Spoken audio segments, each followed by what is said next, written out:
Assalamualaikum warahmatullahi wabarakatuh.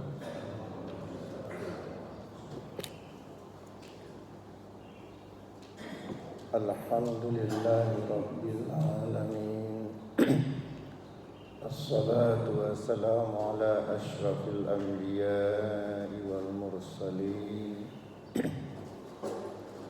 wa ala alihi wa ashabihi ajma'in. Hamba Allah, jamaah Masjid Haji Ja'far Hanafiyah Universitas Muhammadiyah Aceh yang dimuliakan oleh Allah. Alhamdulillah kita bertemu kembali dalam pengajian rutin.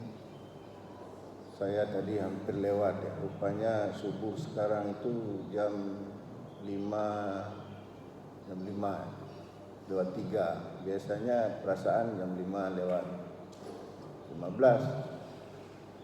Sedang cencang-cencang udah azan. Ya. Kalau nggak datang saya habis dalam Pak Rektor. Ya, insyaallah. Jadi hamba Allah, sebagaimana judul yang sudah kita publikasikan, apakah hewan sakit itu boleh untuk berkurban? Ya, itulah kira-kira. Kita nggak lama, pengajian kita mungkin sekitar 20 menit. Yang pertama hamba Allah, sebelum kita kaitkan ke sana, bahwa Nabi SAW bersabda, hadis ini dari sahabat Abu Hurairah, qala Rasulullah SAW, man kana lahu sa'atan falam yudhi fala yaqrabanna musallana. Artinya itu, man kana lahu sa'atun, kata Nabi, barang siapa yang dompetnya tebal, uangnya banyak, hartanya berlimpah,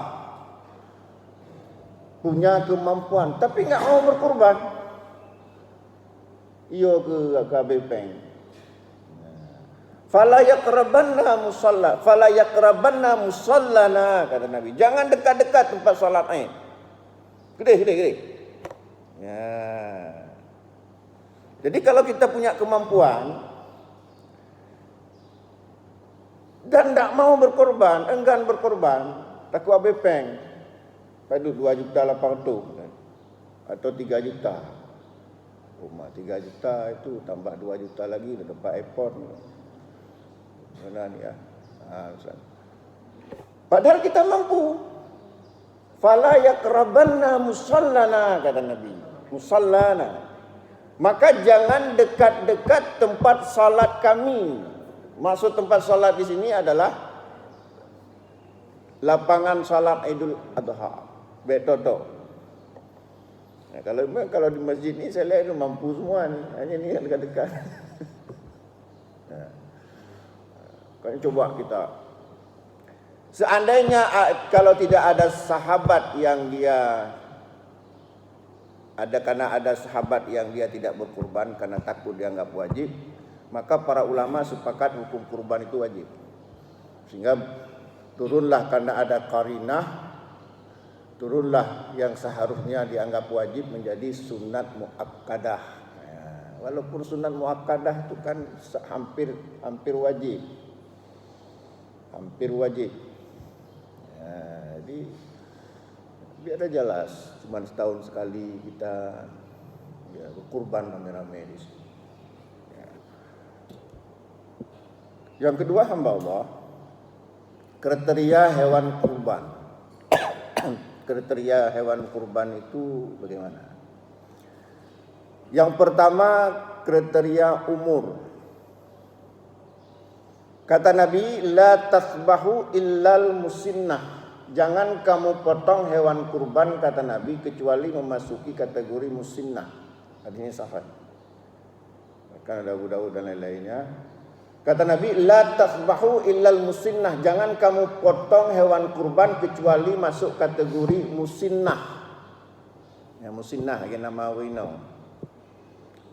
Fa in ta'assara alaikum fasbahu jaza'ah minad dha'ni. Tapi jika kalian susah mencari yang musinnah, maka boleh potong yang kategori jaza'ah minad dha'ni dari domba. Apa maksudnya ini? Jadi dikatakan musinnah, kata para ulama, musinnah kalau kambing, domba, biri-biri, apalagi yang kawan-kawannya. Kambing, domba, biri-biri, kibas. Itu dikatakan musinnah sudah berumur 1 tahun lebih. Jadi kalau kita ditugaskan misalnya untuk yablo kambing, jangan tanya ile. Padu umunya ya wazman. Umanya tidun tengah tapi tumbun tat kon hutan tembunnya. Urusan umur.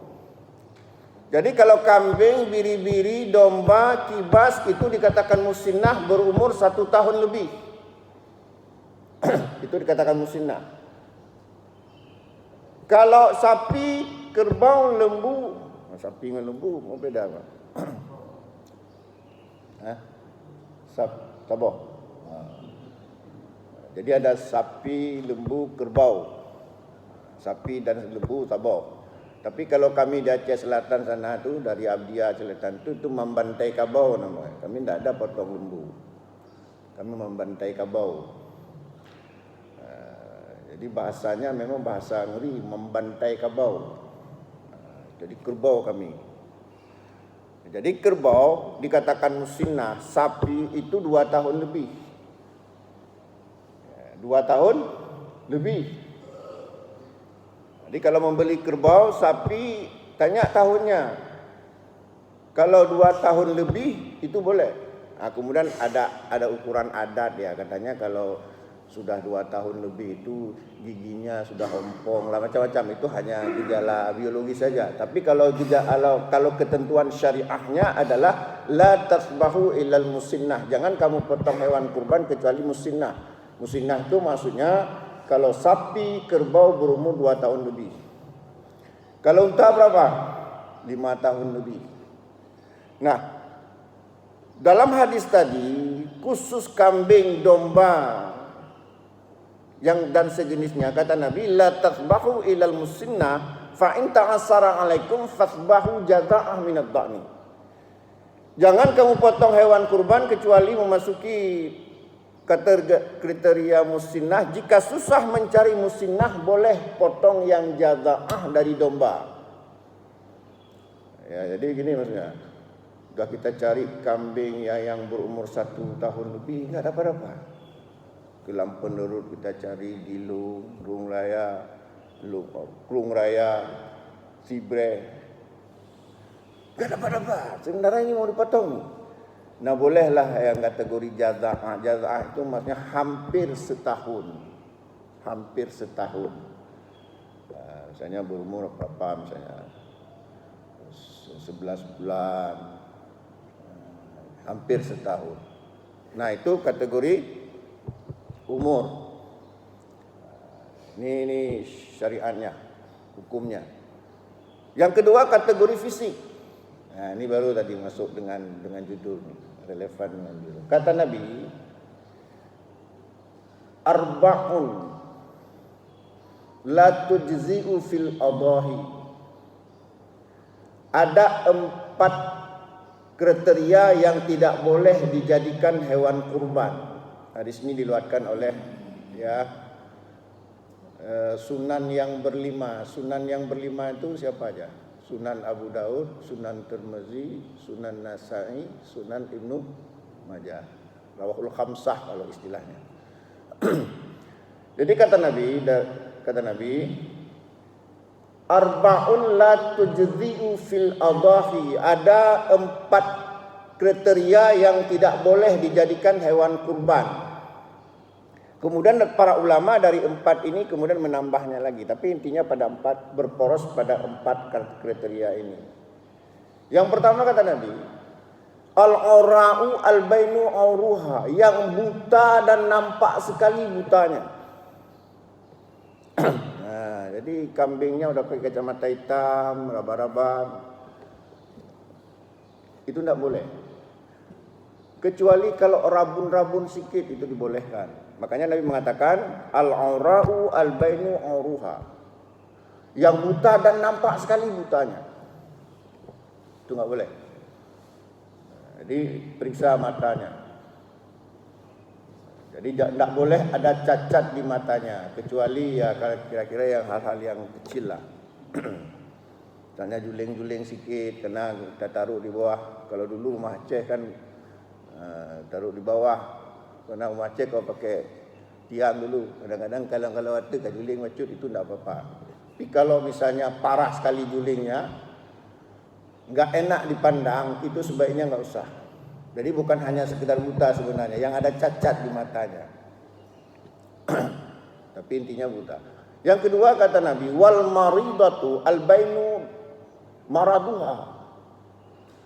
Wal maridatu, hewan yang sakit, al-bainu maraduha, dan jelas sekali sakitnya, parah sekali sakitnya. Kalau kambing kan mati, umahnya daripada mati, kakak dah kubur mentang. Tak boleh. Tidak boleh hewan yang sakit parah itu dijadikan hewan kurban, tak boleh.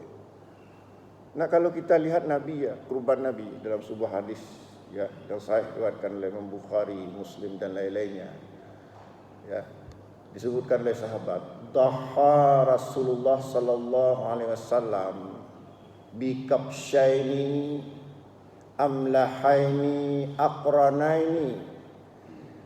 Nabi pernah berkurban menyembelih 2 ekor kibas yang putih cantik, yang bertanduk. Ya. Waqala, kemudian Anas bin Malik, hari ini diriwayatkan oleh Anas, mengatakan fara'aitu yasbahuhuma biyadi. Nabi potong sendiri hewan kurbannya. Jadi disunahkan kalau bisa potong sendiri hewan kurban. Wara'aitu, aku juga melihat wadi'an qadamahu, ya, aku melihat kaki Nabi, ya, wadi'an qadamahu ala sifafihima. Kaki Nabi diletakkan di pangkal leher hewan kurban, di pangkal leher hewan kurban.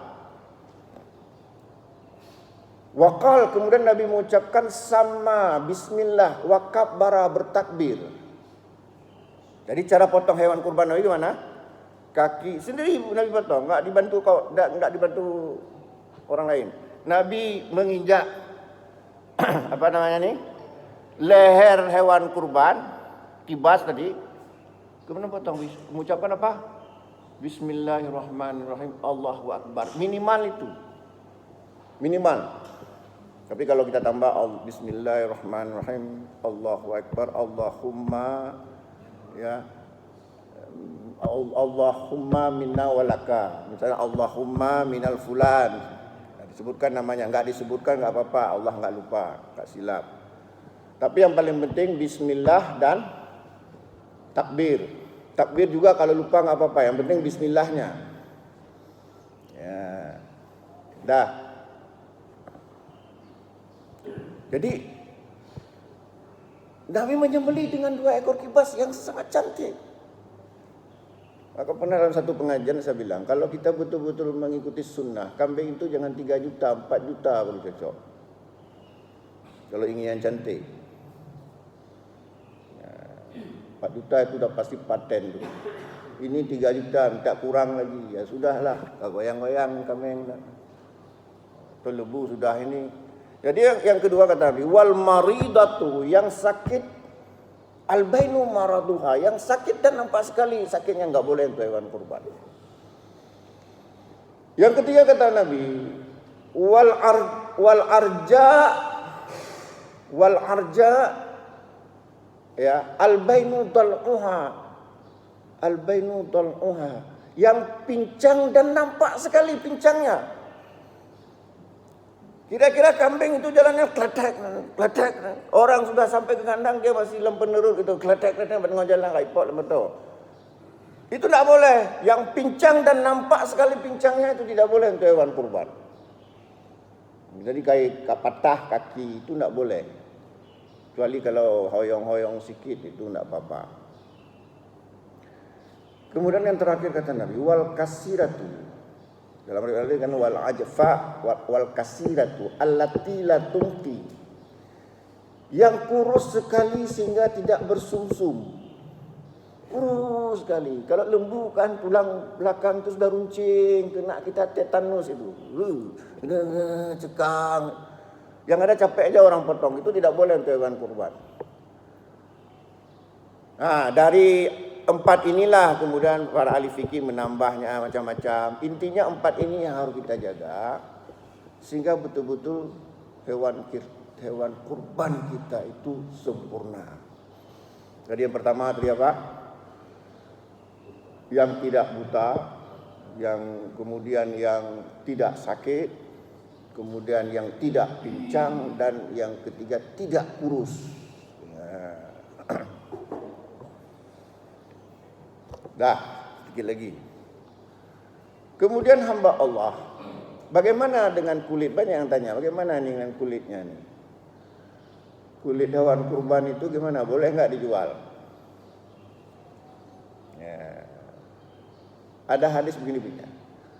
Man ba'a jilda atiyatihi fala atiyata lahu. Man ba'a, barang siapa yang menjual jilda atiyatihi, kulit hewan kurban, fala atiyata lahu, maka tidak ada kurban bagi dirinya. Hadis ini diriwayatkan oleh Imam Al-Hakim. Makanya berpedoman pada hadis ini sebagian ulama berpendapat haram menjual kulit hewan. Tapi masalahnya hadis ini bermasalah. Ada seorang rawi bernama Muhammad bin Anyas, itu dilemahkan oleh Imam Abu Daud. Nah, makanya ini hadis ini bisa digolong kepada hadis yang dhaif. Ya, hadis yang dhaif. Tapi ada hadis lain memang ya. Dari Ali bin Abi Thalib, kata Ali, anna Nabi sallallahu alaihi wasallam, sesungguhnya Nabi sallallahu alaihi wasallam amarahu, menyuruhnya, ayyakuma ala badnihi. Kata Ali bin Abi Thalib, Nabi sallallahu alaihi wasallam memerintahkannya untuk menjaga unta hewan kurban. Wa ayyaksima budnahu kullaha. Kemudian oleh Ali itu dibagikan semuanya. Hewan kurban unta tadi, luhumaha, dagingnya, juludaha, kulitnya juga, jilalaha, ada kulit tertentu di unta itu, fil masakin, kepada orang-orang miskin. Ya, kemudian wala yu'tiya ya fil jizaratiha syai'an, kemudian kepada orang yang memotong hewan kurban tidak diberikan sedikit pun, maksudnya tidak diberi upah. Nah, dalam hadis ini disebutkan bahwa hadis ini diriwayatkan oleh Imam Bukhari dan Muslim, Ali membagi seluruhnya, artinya juga kulit-kulitnya itu dibagikan, bukan jual. Maka kesimpulannya seperti dalam Tarjih Muhammadiyah bahwa pada prinsipnya tidak boleh menjual kulit hewan kurban. Tetapi jika tidak ada dana lain ya, yang dipergunakan untuk kurban juga, misalnya ini nggak ada uang untuk beli kantong misalnya, ya, boleh itu dijual. Tujuannya apa? Digunakan uang itu untuk kurban juga, untuk prosesi kurban, itu dibolehkan. Yang tidak boleh adalah menjual kulit kurban untuk memperkaya atau untuk uangnya dikantongin sendiri. Itu tidak boleh. Tapi kalau dijual kulit, karena nggak ada yang mau misalnya. Ada orang mau membeli kulit hewan kurban, ya pada prinsipnya kita kasih saja. Tapi kita butuh uang nih karena nggak ada uang untuk beli kantongan. Cuma pertanyaannya, apa mungkin kita nggak ada uang beli kantong atau nggak mau kita kasih? Napeng dong belikan tong napeng. Pada napeng. Intinya hamba Allah, apapun dari hewan kurban itu jangan kita perjualbelikan. Kalau ada yang mau kasih aja. Nah, sekarang pembagiannya bagaimana? Kalau jumhur ulama berpendapat sepertiga untuk pemilik kurban, ya, sepertiga untuk dimakan, sepertiga untuk disedekahkan. Tapi hadisnya tidak jelas.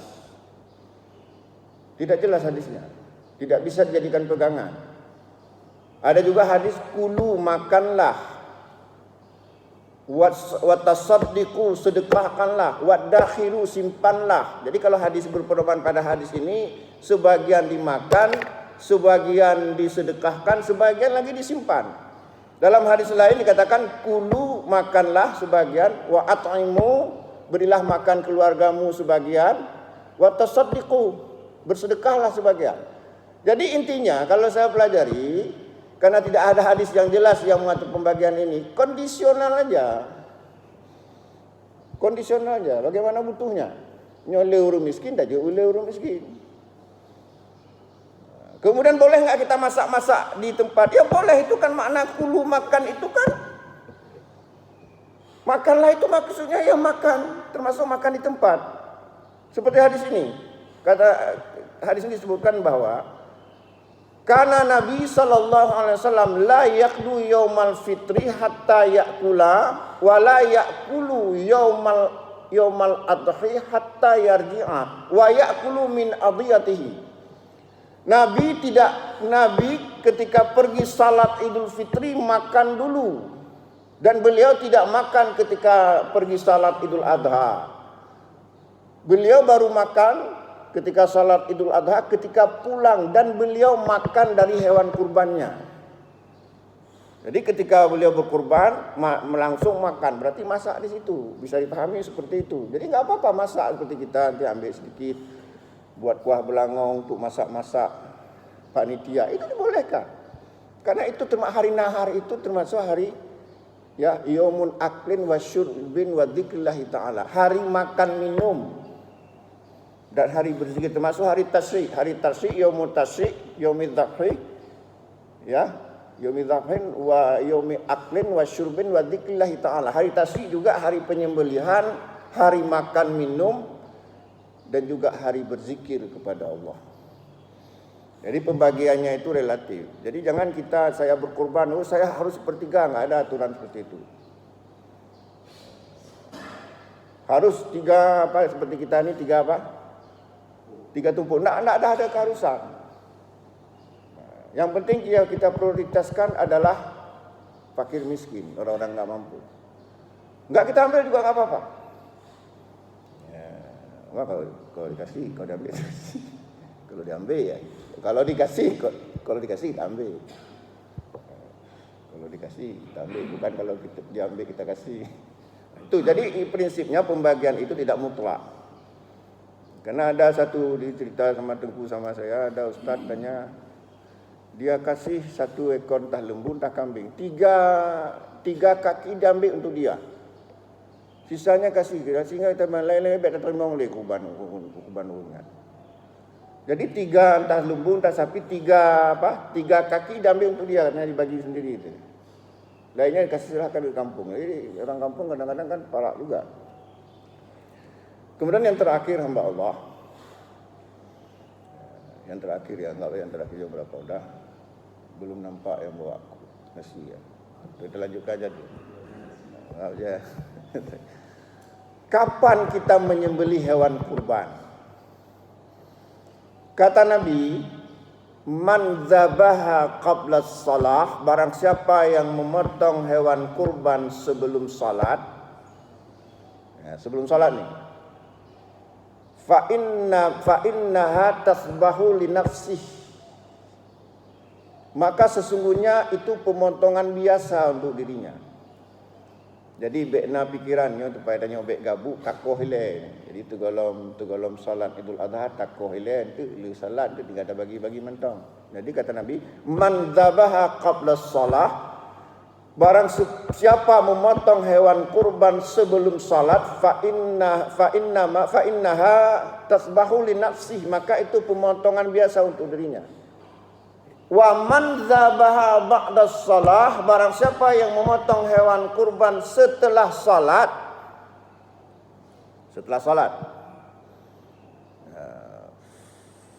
fa innaha ya fa inna tamma nusukuhu wa sunnatal muslimin, maka dia telah menyempurnakan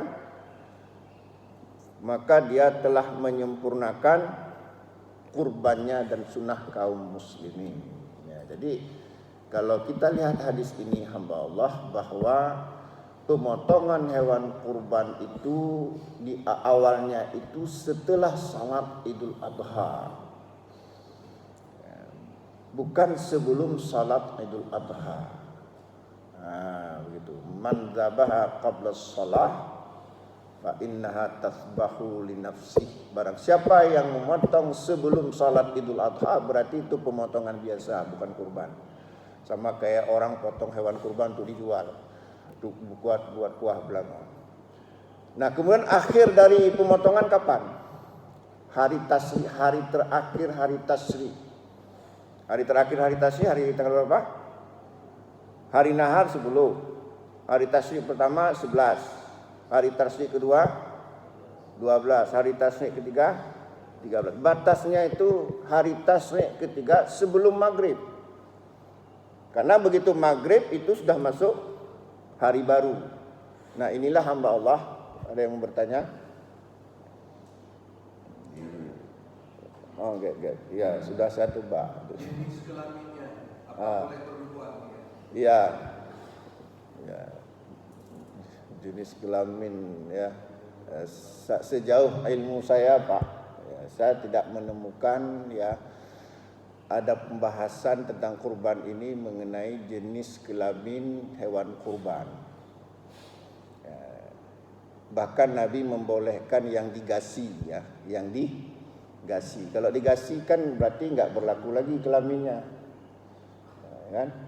Kalau sudah digasi kohboh, misalnya berarti dia kan nggak berfungsi lagi kawan kita tuh.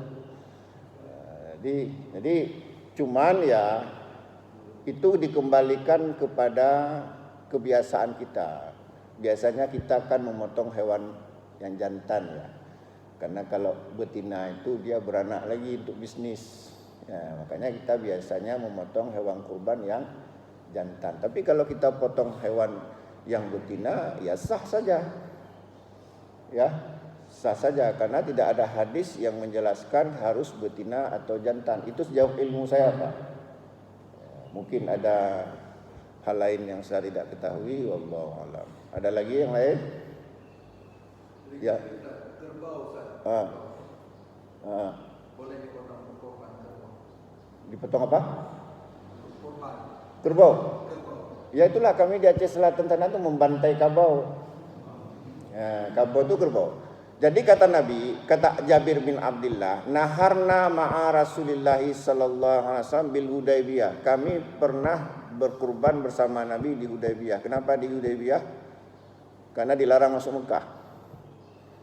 Sudah. Kemudian kata Jabir, al-badanatu ya an sab'atin wal baqaratu an sab'atin.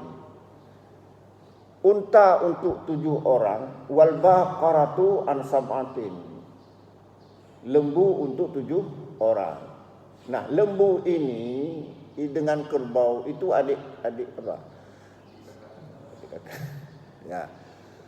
Kerbau. Jadi itu boleh, dibolehkan. Yang tidak boleh dijadikan hewan kurban seperti ayam, ya, ayam apa lagi, itik. Silakan Ustadz Kamtama.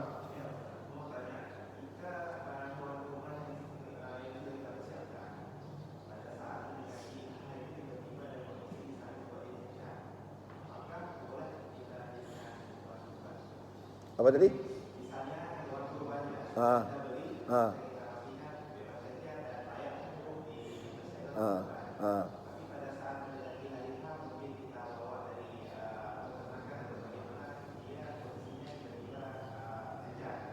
Ya. Ya potong aja nggak apa-apa. Karena niat awal kita sudah mencari hewan yang sempurna. Tapi ternyata dalam kenyataannya begitu mau dipotong, ya masuk ke lubang, dia patah kakinya, potong saja. Itu seperti kasus pernah saya di Subulus Salam. Saya salat khutbah hari raya Idul Adha di Subulus Salam di Masjid Taqwa Muhammadiyah. Tiba-tiba hewan kurbannya lepas. Lembunya lepas. Ya tunggu ber. Di mana tu? Lepas. Terus orangnya nangis-nangis. Aduh, sia-sia saya enggak ada lagi enggak jadi berkurban. Saya bilang, Pak, saya bilang, Allah enggak lupa, enggak silap. Allah enggak lupa, Allah mengawasi Bapak. Bapak sudah termasuk orang yang berkurban. Malah Bapak mendapat 2 pahala sekaligus. Pertama pahala berkurban, kedua pahala bersabar karena kehilangan hewan kurban. Kecuali kalau Bapak sengaja melepaskannya. Bapak sengaja apa enggak? Baru ketawa dia. Cuman kalau nanti sudah dapat, walaupun di luar hari tasyrik itu wajib disembelih. Sama kayak kita misalnya bangun subuh jam berapa? Jam 10, parah kan? Salat jam 10 itu, walaupun di luar waktu. Ya. Itu tadi kita kan sudah berniat kan? Kita sudah tahu, kita sudah beli sempurna. Tiba-tiba ketika mau disembelih terjadi kecelakaan, itu Allah maafkan ya. Mudah-mudahan ada manfaatnya. Aqulu biqauli hadza fastaghfiru innahu ghafurur rahim. Wassalamualaikum warahmatullahi wabarakatuh.